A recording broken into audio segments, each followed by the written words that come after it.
Well, if one thing's for sure, this film has definitely made me want to stay the hell away from blind people. That much I can guarantee.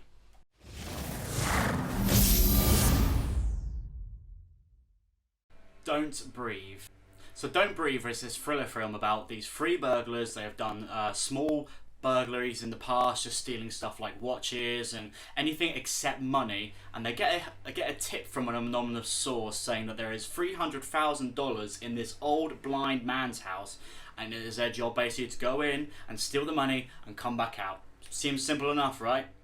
Except, oh wait, it's not as simple as it sounds, because this old man, as frail as he might sound, he's actually a war veteran. He knows how to kill and he knows how to do it well. He has a vicious dog as well, and as you go through the house and the characters start investigating what is up with this man, they soon like discover some really deep and dark secrets about this man, and it really does leave you torn on whose side you're on, because yes, these burglars are obviously in the wrong, but when the old man comes and gets involved and he starts killing them and he starts, unraveling the deep dark secrets about him, you're really conflicted about whose side am I actually on here? Really?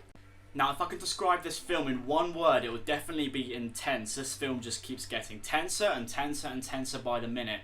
And Don't Breathe is actually a perfect title for this film, because every little sound that the characters make to the old man, it would be amplified because he's not got his eyes anymore, so his hearing is amplified, so he can hear every little thing that they do. And even if they start breathing, the old man is knows where they are, they're coming to get them, and it's really good. It's like if the sound design wasn't as good as it is in this film, then this film would fall apart by a milestone. You go through the film and the characters start making little noises like creaks in the floorboard and like breathing sounds, and it's really like, oh shit, he knows where they are now, and he's just coming. It was like a wild goose chase around this house, but not in the comical sense. It's more of a I'm going to kill you sort of sense.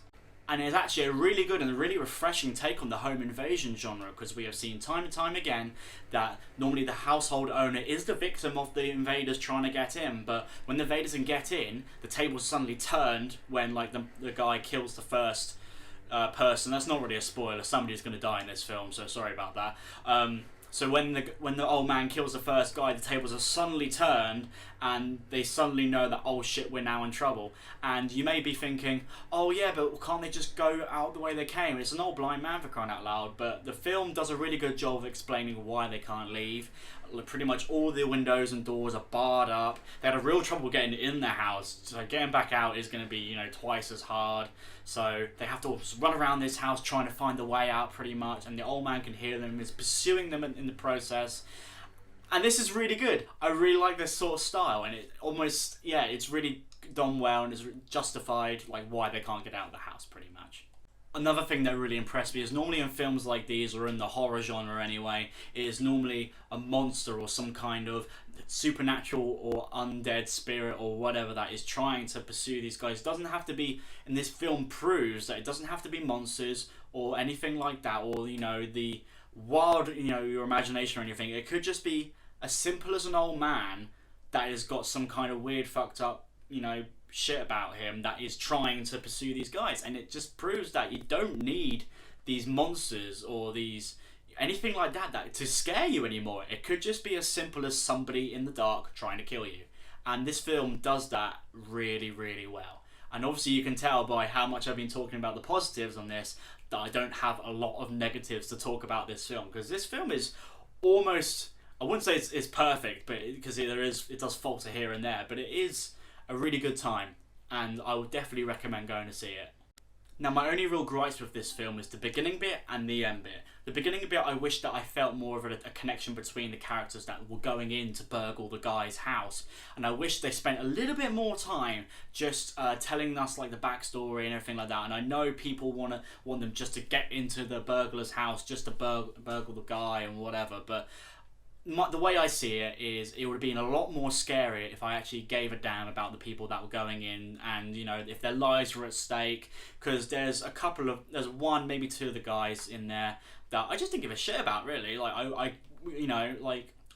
If they died, then I wouldn't really care. But the main girl, I kind of cared, and there was another guy halfway through. I cared about them like halfway through the film when they were, you know, knee deep in shit. And it shouldn't really be like that. You should care about them from the get go and everything. It's just a little gripe that I have, but it's, you know, it's a niggly bit that I just want to point out. This film actually reminded me a lot of Until Dawn, if anybody has played this game, in the sense that you have to hold the controller still so the motion sensor won't go off, so the guy doesn't get you, and they're all trapped in the house as well. I don't think it actually meant to pay homage to that, but some wires just crossed in my mind and made me think, oh yeah, it's kind of similar to that, so you know, there's that, I guess. Overall, I had an absolute blast with this film. Is this film advertised as the best horror film in decades? Absolutely not. But it's a really good film, a really good time, and it did scare the shit out of me, and it did have me at the edge of my seat every now and again, and I had an absolute blast with this film, and I would give it an 8 out of 10, and I will buy it on Blu-ray if it comes out. So that is it for my spoiler-free review of Don't Breathe. If you like what you see here, like, comment and subscribe, and I'll see you next time for another movie review or another gameplay footage or another Let's Play or whatever the hell I'm doing next. Take care, bye for now.